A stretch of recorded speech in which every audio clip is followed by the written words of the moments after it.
WhatsApp guys, this is Zubair Akhtar और आज के इस वीडियो में हम बात करने जा रहे हैं नीट के सिलेबस के ऊपर, सिलेबस का वेटेज बेसिकली। तो वेटेज पे बात करने जा रहे हैं। अब वेटेज आपको पता होना बहुत जरूरी हो सकता है आपके एग्जामिनेशन को 1 साल बचा हो सकता है 2 ईयर हो सकता है 6 मंथ 3 मंथ हो। वेटेज की क्लियर अंडरस्टैंडिंग होना बहुत जरूरी है, क्योंकि बिना वेटेज के आप ज्यादा समझ नहीं पाएंगे कि क्या क्या चैप्टर कितने मार्क्स का क्या क्या रहेगा। बिल्कुल वेटेज की क्लियर अंडरस्टैंडिंग होना बहुत जरूरी है। फिजिक्स के वेटेज में बात करने जा रहे हैं आज के इस वीडियो में। चलिए शुरू करते हैं, डिटेल में बात करने जा रहे हैं और आपको पता चलेगा किस चैप्टर की कितनी इंपॉर्टेंस है।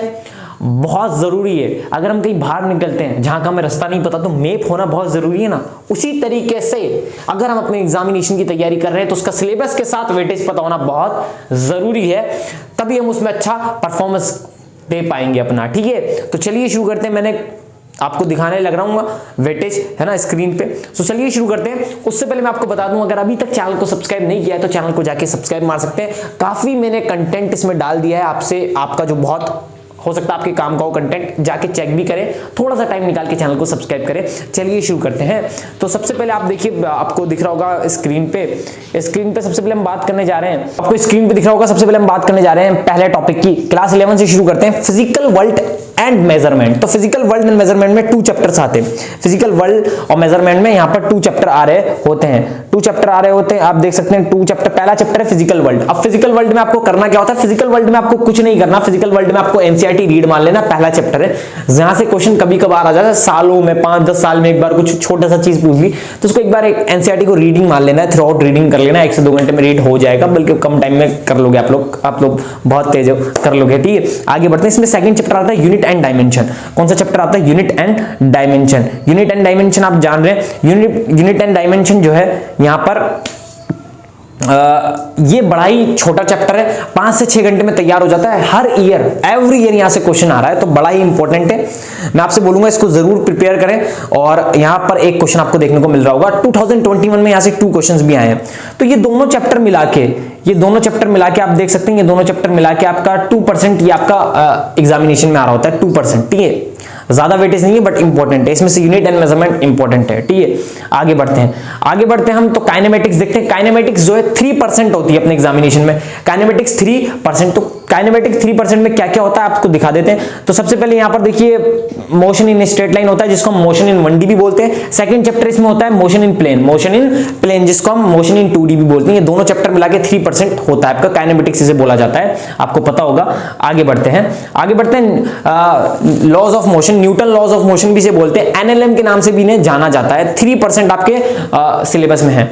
देखिए मैकेनिक्स के जितने भी चैप्टर हैं ये सब इंटरलिंक है, मतलब आपको बेसिक कंसेप्ट आना चाहिए। बेसिक मैथ्स उठा के प्रिपेयर कर लेना। बेसिक मैथ्स का बहुत यूज आने वाला है पूरी फिजिक्स में। बेसिक मैथ्स एक छोटा सा चैप्टर होता है जिसमें ट्रिग्नोमेट्री, डिफरेंशिएशन, इंटीग्रेशन, लॉगरिथम, थोड़ा सा ग्राफ्स के बारे में आपको सिखाया जाता है। तो वो चैप्टर आप तैयार कर लेना ताकि आपको कोई दिक्कत ना आए। और वेक्टर क्या है? वेक्टर भी आपका काम आ रहा होता है।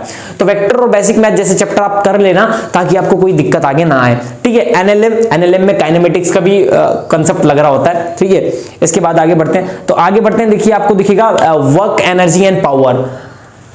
तो यहां से ये 4% होता है, 4%। ठीक है, चलो 4%। ठीक है, इसके बाद हम आगे बढ़ते हैं। इसके बाद आते हैं motion of system of particle. ये आपका रोटेशनल मोशन हो गया। ठीक है, सेंटर ऑफ मास हो गया, उनके पार्ट्स हैं। तो 5% ये चैप्टर आ रहा होता है।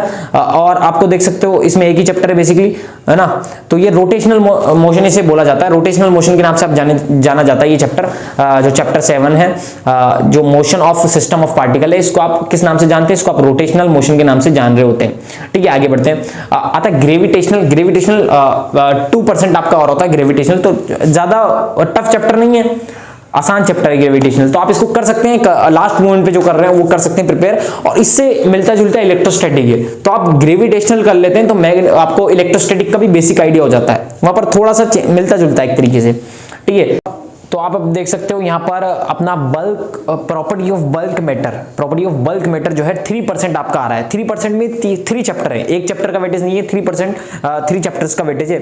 जिसमें आप देख सकते हैं पहला चैप्टर है अपना यहाँ पर mechanical property of solid. Second chapter है अपना मैकेनिकल प्रॉपर्टी ऑफ फ्लूइड्स। तो है ना, ये 2 चैप्टर तो ये हो गए। इसके बाद हमारा जो है थर्ड चैप्टर क्या है, thermal property of matter, thermal property of matter. तो ये 3 चैप्टर मिला के 3% होते हैं, वेटेज थोड़ा सा कम है। लेकिन ये जो आपको ये जो हीट वाले चैप्टर हैं, जैसे ये लास्ट वाला चैप्टर है थर्मल प्रॉपर्टी ऑफ मैटर, ये थोड़ा सा हीट की आपको नॉलेज दे देता है, ताकि आपको थर्मोडायनेमिक्स पढ़ने में इजी। और थर्मोडायनेमिक्स का आप वेटेज देख सकते हैं, थर्मोडायनेमिक्स का वेटेज आप देख सकते हैं 9%, जनाब 9% कम नहीं होता। तो 9% थर्मोडायनेमिक्स का वेटेज है। लेकिन इसको पढ़ने के लिए थोड़ा सा आपको थर्मल प्रॉपर्टी जो है वाला चैप्टर आपको थोड़ा सा क्लियर होना चाहिए। 9% इसमें एक चैप्टर है थर्मोडायनेमिक्स, ओनली 1 चैप्टर का ये जो है वेटेज है। इसके बाद आगे बढ़ते हैं, आगे हम बढ़ेंगे तो हमें देखने को मिलेगा जैसे यहाँ पर behaviour of perfect gas and theory, KTG भी इसको बोलते हैं, 3% है, एक चैप्टर है, तो आप इसको आगे कर सकते हैं। इसके बाद आता है ऑक्सीडेशन एंड वेव्स।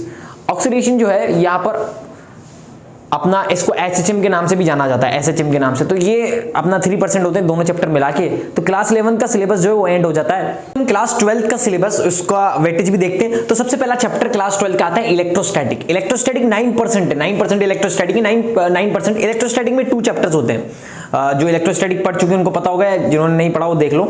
इलेक्ट्रोस्टैटिक में अपने 2 चैप्टर है। पहला चैप्टर है electric charge and field, second chapter है इलेक्ट्रोस्टैटिक पोटेंशियल एंड कैपेसिटर। तो 2 चैप्टर आपके इलेक्ट्रोस्टैटिक में है, और ये दोनों चैप्टर मिला के 9% आपकी एग्जामिनेशन में आ रहा होता है ना। ठीक है, मैं मानता हूं लेंदी चैप्टर, इलेक्ट्रोस्टैटिक लेंदी चैप्टर है, बट यहाँ वेटेज अच्छा खासा इसका होता है। ठीक है, आगे बढ़ते हैं।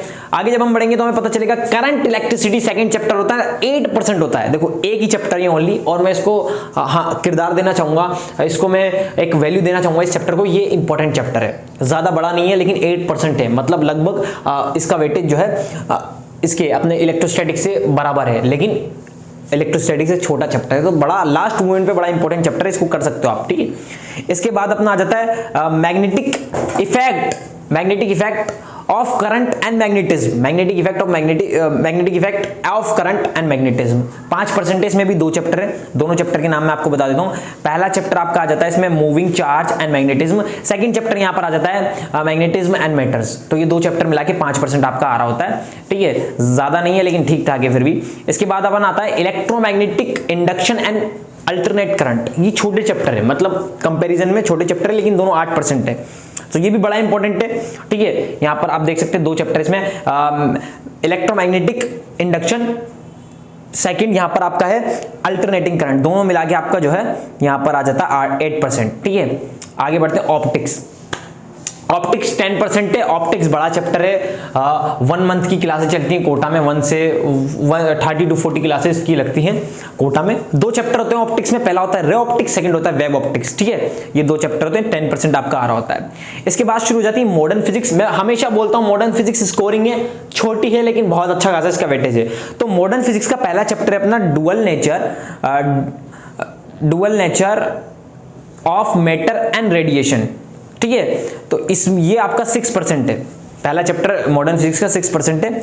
इसके बाद अगर देखा जाए तो यहां पर अपना आता है एटम एंड न्यूक्लियाई, दोनों मिला के 3% है, 3% दोनों मिला के हैं, है ना। तो ये दूसरा चैप्टर है किसका, अपना मॉडर्न फिजिक्स का। तो मॉडर्न फिजिक्स एक तरीके से 9% आपका हो गया है। इसके बाद आता है इलेक्ट्रॉनिक डिवाइसेस, जिसके अंदर सेमीकंडक्टर आता है, और ये भी बड़ा स्कोरिंग चैप्टर है। मैं आपको बार बार बोल रहा हूं, बड़ा इंपॉर्टेंट चैप्टर है, बहुत छोटा चैप्टर है, लेकिन 9% आपको दे रहा है। मतलब एक इलेक्ट्रोस्टैटिक जैसा बड़ा चैप्टर भी 9% और सेमीकंडक्टर जैसा भी 9%। तो लास्ट टाइम अगर आपके पास है तो आप सेमीकंडक्टर जैसे चैप्टर की तरफ जा सकते हैं। उम्मीद करूंगा वीडियो पसंद आई होगी। यहां पर मैंने कुछ आपको इंपॉर्टेंट भी बताने की कोशिश की है, और आपको अब एक आइडिया लग रहा होगा कि कौन से चैप्टर कितने बड़े और कैसे कैसे क्या मुझे करना है। वेटेज बहुत जरूरी हो सके तो आप इसको लिख लो। मैं भी किसी साइट पे से देख के ये चीजें बता रहा हूं आपको, सारी चीजें जेन्युइन है, जो भी है सारी चीजें जो है जेन्युइन है।